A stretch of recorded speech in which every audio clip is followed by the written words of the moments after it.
Bismillahirrahmanirrahim.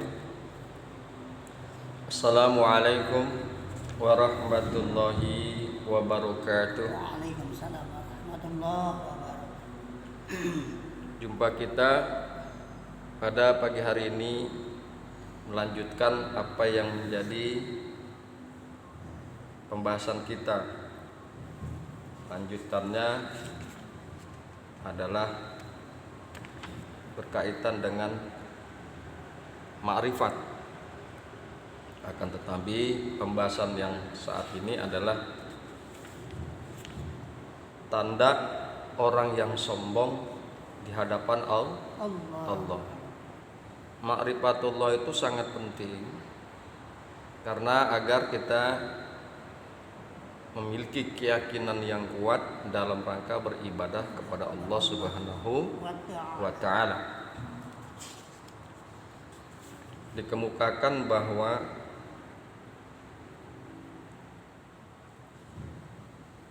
mengenal Allah atau biasa disebut dengan ma'rifatullah bisa kita lakukan dengan melihat tanda-tanda kekuasaan Allah. Tanda-tanda kekuasaan Allah baik yang bertebaran di atas bumi maupun di langit maupun yang berada di antara langit dan bumi berupa alam jagat raya. Nah, jadi yang demikian itu bisa dijadikan dalam rangka mengenal Allah Subhanahu wa ta'ala. Makanya beliau pengarang kitab mengemukakan siapa yang tak mengenal Allah lewat tanda-tanda kekuasaannya, ia adalah sebuta-buta manusia. Bukan buta matanya, akan tetapi buta hatinya. Itu pembahasan kita yang lalu. Pembahasan kita pada pagi hari ini yakni tanda orang yang sombong di hadapan Allah. Tanda orang yang sombong di hadapan Allah Subhanahu wa ta'ala. Hadirin yang berbahagia, hamba-hamba Allah yang mudah-mudahan selalu dirahmati oleh Allah Subhanahu wa ta'ala. Min alamatil i'timari alal amali nuqsanur rojai inda wujudiz zalali. Artinya, sebagian dari tanda-tanda orang yang senantiasa membanggakan amal perbuatannya berarti kurang mempunyai pengharapan terhadap rahmat Allah tatkala terjadi kekhilafan pada dirinya. Kita awali dengan kalimat ini. Hadirin yang berbahagia, hamba-hamba Allah yang mudah-mudahan selalu dirahmati oleh Allah Subhanahu wa ta'ala, bahwa sudah menjadi sunnatullah, sudah menjadi ketentuan Allah bahwa manusia mempunyai sifat khilaf dan lupa, walau bagaimanapun kepandaian seseorang. Sekali waktu ia pasti berbuat khilaf atau lupa. Jadi begitu memang keadaan manusia. Sesuai sekali dengan satu pernyataan, al-insanu mahalul khoto'i wa nisyan. Ya.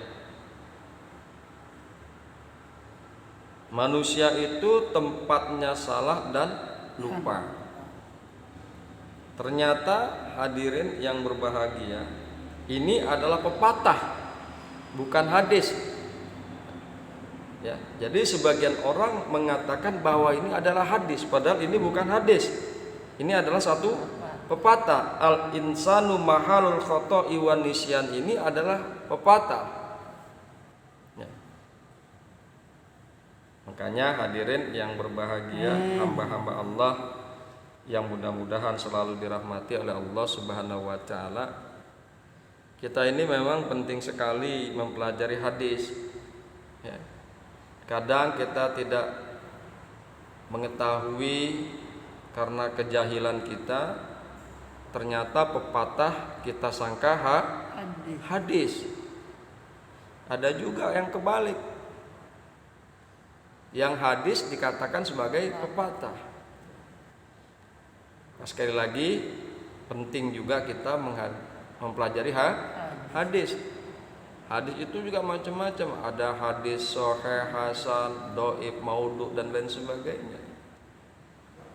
Kalau kita mempelajari hadis, tentu akan sangat nikmat dalam rangka kita beribadah. Karena salah satu dasar landasan kita beribadah adalah hadis. Seringkali kita di sini melakukan ibadah dengan hadis yang lemah, hadis yang dhaif. Gitu. Nah, karena itu sekali lagi penting sekali kita mempelajari hadis. Kata Rasulullah, taraktu fikum amroini, aku tinggalkan dua pusaka. Fa in tamassaktum bihima lan tadilu abada. Maka jika kalian berpegang pada dua pusaka ini, lan tadilu abada, tidaklah sekali-kali akan sesat selamanya kalian. Apa itu? Kitabullah wa sunnatur Rasul. Kitabullah yaitu Al-Quran dan sunnah-sunnah Rasulullah sallallahu alaihi wasallam yang tertuang di dalam kitab-kitab hadis. Jadi sekali lagi, al insanu mahalul khoto'i wan nisyan ini adalah hadis. Adalah pepatah, ungkapan, kalimat. Jadi al insanu mahalul khoto'i wan nisyan adalah pepatah, bukan hadis. Hadirin yang berbahagia, hamba-hamba Allah yang mudah-mudahan selalu dirahmati oleh Allah Subhanahu wa taala. Berkaitan dengan masalah khilaf dan lupanya manusia, ada satu hadis yang relevan, yaitu kullu ibni adam khata'un wa khairul khata'ina tawwabuna. Setiap anak Adam pernah berbuat salah, ya, pernah berbuat salah atau khilaf, dan sebaik-baik yang berbuat salah adalah bertobat dari kesalahannya. Hadis ini riwayat At-Tirmizi nomor 2499, hasan. Jadi hadis ini adalah hasan. Kullu ibna Adam, kullu ibni Adam khata'un wa khairul khata'ina at-tawwabuna. Setiap anak Adam pernah berbuat salah, dan sebaik-baik yang berbuat salah adalah yang bertobat dari kesalahannya. Pasti itu. Anak Adam kita ini manusia pasti sedikit banyak punya salah, lupa dan lain sebagainya. Dan sebaik-baik anak Adam yang berbuat salah adalah dia yang segera bertobat daripada kesalahannya. Hadirin yang berbahagia, hamba-hamba Allah yang mudah-mudahan selalu dirahmati oleh Allah Subhanahu wa taala. Sekali lagi bahwa sudah menjadi sunnatullah bahwa manusia mempunyai sifat khilaf dan lupa. Walau bagaimanapun kepandaian seseorang, sekali waktu ia pasti berbuat khilaf atau lupa, berbuat salah. Karena itu sebagai makhluk yang lemah, kita harus senantiasa memohonkan rahmat dan ampunan dari Allah Subhanahu wa taala atas segala kekhilafan dan kesalahan kita, baik yang kita sengaja maupun yang tidak. Yang tidak sengaja, yang kita nggak tahu, kita mohon ampun. Apalagi yang sengaja.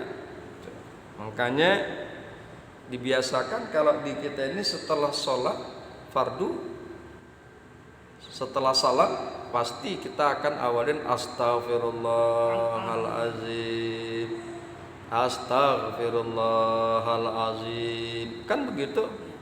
Padahal yang kita lakukan adalah ibadah, ya. Padahal yang kita lakukan adalah ibadah, yaitu berupa sholat.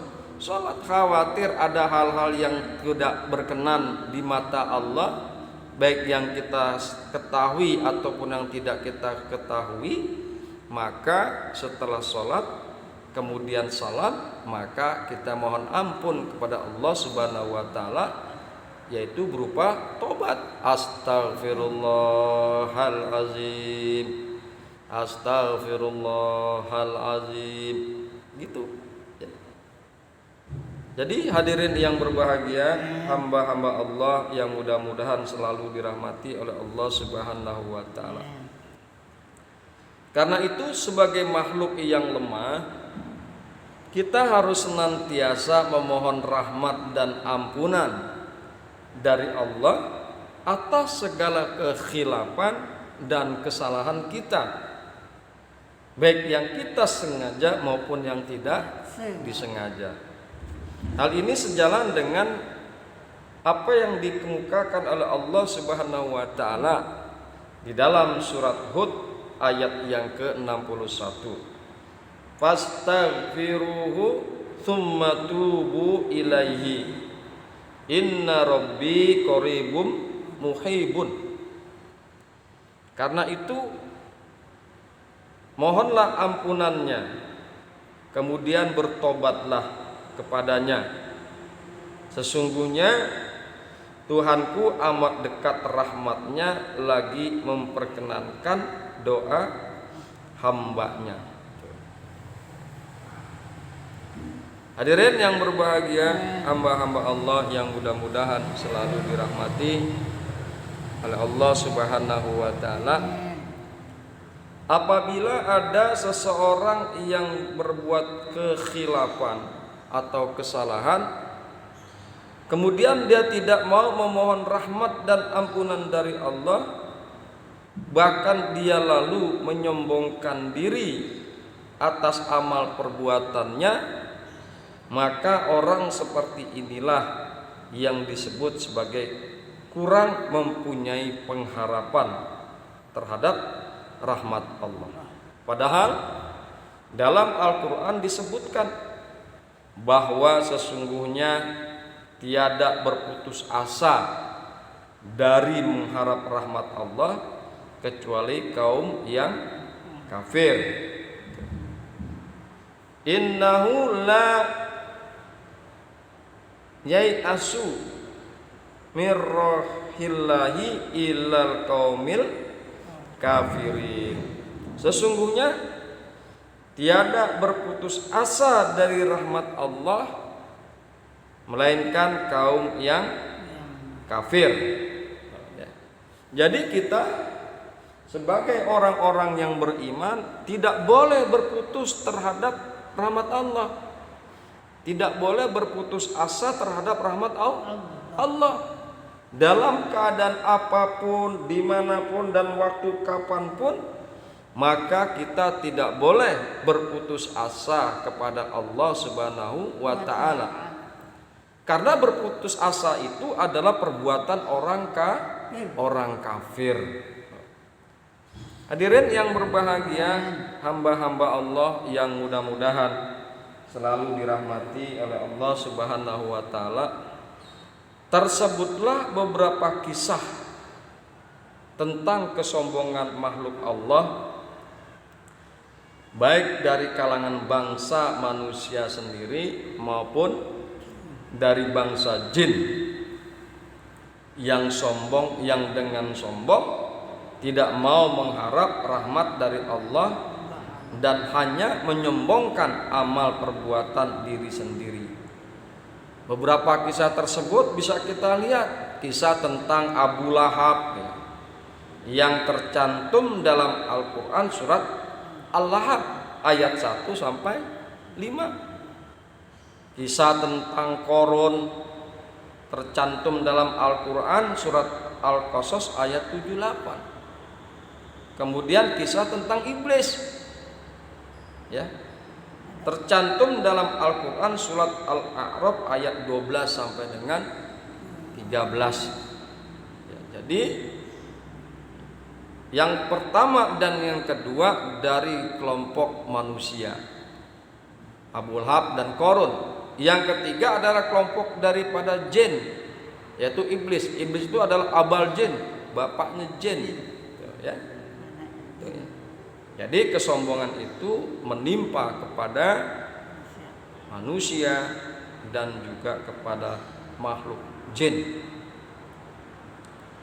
Hadirin yang berbahagia, hamba-hamba Allah yang mudah-mudahan selalu dirahmati oleh Allah Subhanahu wa taala. Dari beberapa kisah yang tadi disebutkan, yaitu kisah tentang orang-orang yang sombong, dapat diambil kesimpulan bahwa orang yang menyombongkan diri dan tiada mengharap rahmat dari Allah, sesungguhnya ia telah mencelakakan diri mereka sendiri, baik di dunia maupun di akhirat nanti. Di dunia jelas orang yang sombong itu tidak akan disukai oleh manusia, jelas itu ya. La yadkhulul jannata man kana fi qalbihi misqalu zarratin min kibrin ya. Hadis ini riwayat Muslim. Tidak akan masuk surga seseorang yang di dalam hatinya terdapat kesombongan sebesar biji sawi. Jadi sebesar biji sawi kan kecil ya. Mungkin juga diantara kita belum pernah ada yang pernah melihat yang namanya bentuk biji sawi. Kesombongan yang sekecil itu saja tidak boleh mengharamkan dirinya masuk ke dalam surga. Jadi orang yang sombong itu hakikatnya telah mencelakakan diri mereka sendiri, baik di dunia maupun di akhirat nanti. Di dunia orang yang sombong itu dibenci oleh manusia yang lain, oleh orang lain. Orang yang sombong itu dibenci oleh orang lain. Sombong itu adalah al-kibru batarul haqqa wa ghamtun nasi. Sombong itu menolak kebenaran dan merendahkan orang lain. Hadis riwayat Muslim 275. Jadi orang kafir itu, jika kita lihat daripada hadis ini, mereka itu adalah orang yang menolak kebenaran. Jadi dengan kata lain, orang kafir itu adalah orang sombong. Yang kedua, orang sombong itu adalah merendahkan orang lain. Nah inilah, di akhirat dia nggak bisa masuk surga karena sombong. Di dunia dia dibenci oleh teman-temannya, oleh orang lain, karena orang sombong itu merendahkan atau meremehkan orang lain. Siapapun juga orangnya nggak bakalan terima jika direndahkan dan diremehkan. Oleh karena itu, jauhilah berbagai macam sifat-sifat sombong.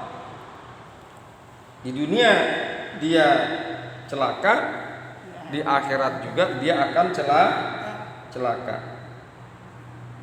Hadirin yang berbahagia, hamba-hamba Allah yang mudah-mudahan selalu dirahmati oleh Allah Subhanahu wa taala. Adapun tanda-tanda orang celaka, tanda-tanda orang celaka di sini maksudnya adalah tanda-tanda orang yang sombong. Adapun tanda-tanda orang yang celaka sebagaimana yang pernah diucapkan oleh Al-Imam Al-Alamah yang mulia Ibnul Qayyim Al-Jauzi adalah sebagai berikut. Ini orang celaka ini sekali lagi adalah orang yang sombong. Jadi di dalam kitab ini disebut dia adalah orang yang celaka. Adapun tanda-tanda orang yang celaka sebagaimana yang pernah diucapkan oleh Ibnul Qayyim Al-Jauzi, mudah-mudahan Allah merahmati beliau, adalah sebagai berikut. Yang pertama, sesungguhnya semakin bertambah ilmunya, semakin bertambah pula kesombongan dan kecongkakannya.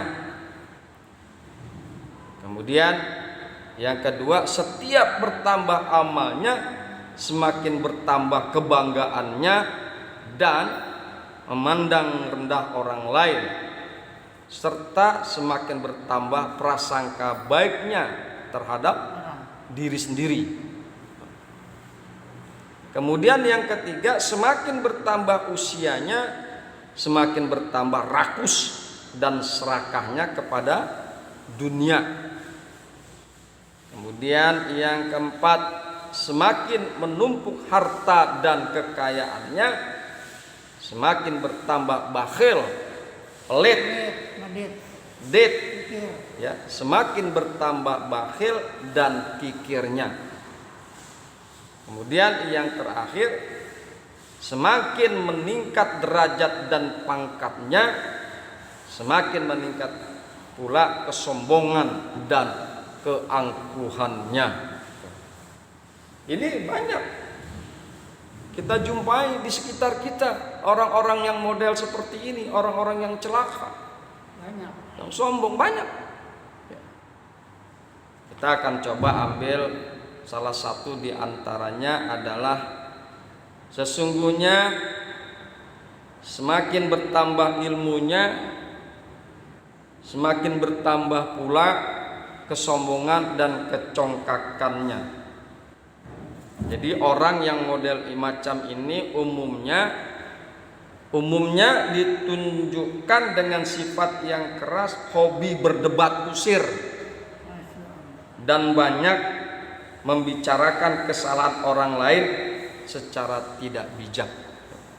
Banyak kita gajak gujuk di debat orang lain.